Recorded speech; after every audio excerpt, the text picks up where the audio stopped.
This is the house that Viktor Yanukovych built on a sprawling estate costing an estimated $400 million, all stolen from the taxpayer. It's now a museum of corruption on a colossal scale.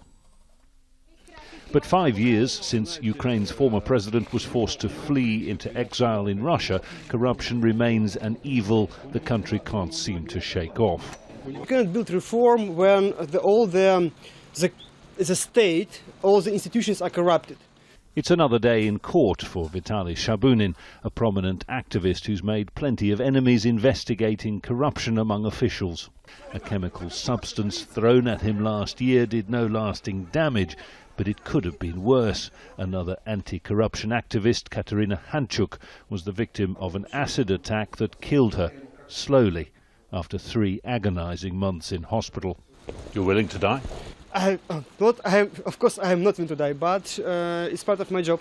But you accept that that is a risk inherent in what you do? In this country, of course, it's a risk. The classic car collection at the Yanukovych estate is a testament to boundless greed, and try as they did, the protesters on Kiev's Maidan Square in 2014 weren't able to wipe away the stain of corruption altogether.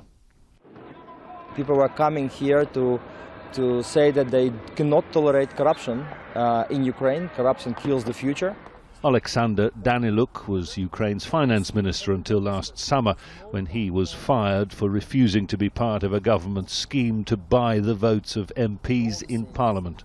Clearly I wasn't prepared to play the game. Actually I was prepared, and I was playing against these games, dirty games of making money, of stealing taxpayers' money. Corruption cannot stop in the middle. Otherwise it's not a corruption. It always goes up. Otherwise it's unsustainable. The claim that corruption goes all the way to the top is nothing new in Ukraine. The animals in Yanukovych's private zoo bear witness to that. There are allegations directed at or close to the 3 leading candidates in this weekend's presidential election, and a new law aimed at criminalizing the illegal enrichment of officials has been held up in the Constitutional Court.